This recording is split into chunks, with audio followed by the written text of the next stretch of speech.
Hey guys, welcome back to the second part of this tutorial. In today's tutorial, I'm going to be showing you how we can start to use background images to be set for your web page. So for example, this is a basic layout of one of my projects that I am just about started, and this is my first draft of it, so it's going to look nothing like this by the end of it, but this is what I've initially created, just for this tutorial. So it's got a basic navigation bar, and as you can see, I've got a big background which takes up the whole screen, and there's no clarity that has been lost in the actual background. Now if I were to put this onto a different dimension screen, the screen will not, the image will adapt, and it will shrink or get bigger depending on the screen dimension that I'm using, so that way it fits proportionally. So that's what I'm going to be showing you guys today. The first thing you want to do is go onto Google and find yourself the image, or go into your computer and find yourself the image that you'd like to use. Once you've done this, place this into the same directory as your HTML and CSS documents. So for example, I keep my picture over here within the same place that I've got my HTML and CSS. Now, what you're going to be doing is, if you want it to be for every single page of your HTML document, then what you're going to be doing is you're going to be using the HTML tag, or otherwise you can even just use the body tag. Both of them will do the same thing. So let's use the body tag. So we're going to use the body selector, so body, and then open your scope, and within here we need to get the background image.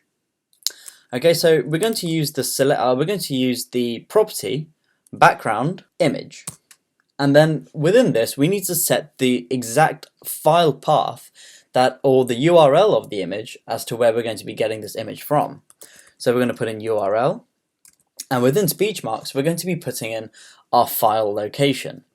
Now, as you saw previously, my file is kept in the same location as my CSS document.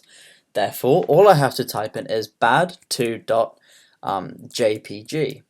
Now, if it was kept in a different directory, I'd probably have to do something like .. or simply just go ahead and find the exact file path to where my file is located. When you're doing projects, it's better generally to keep all of your images, all of your files kind of like in the same main directory, and then have subfolders to where you will keep everything else. So you can have a folder just for images, a folder just for your HTML, a folder just for your CSS, a folder just for your PHP, and so on and so forth. Okay, now the next thing we need to do is we need to set the size of the image. So as of now, our image is going to look like a bit like this. Okay, so our image is far too large, therefore we need to shrink it down a little bit. We need to make sure that this image gets spread across all the way from the left to the right. Therefore we can use another property. This is called background size. Background size, and we can set this size to something called cover. Now what cover does is it literally means it's going to cover the whole screen, regardless of the screen dimension. After this, we can do something called background repeat, and we're going to set this to no repeat. Now this is fairly self-explanatory. Let's say you have an image that is a little bit too small for your screen. Then typically what will happen is, by default, the image will suddenly cut off at its original point, and then the same image will be duplicated directly next to it. So it's kind of repeating itself in both the X and Y directions. However, here we're saying no repeat, which will prevent this from happening.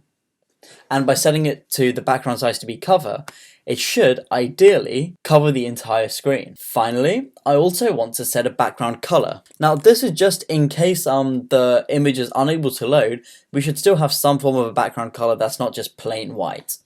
So I'm going to use hashtag 4D4D4D, and I think that is a grayish sort of color. So go ahead and save this, and let's refresh your page.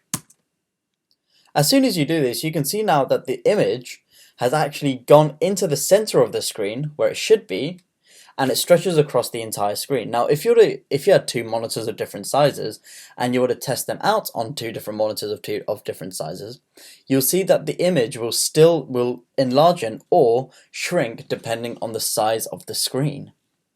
And that's absolutely ideal, which makes it more flexible for different screens.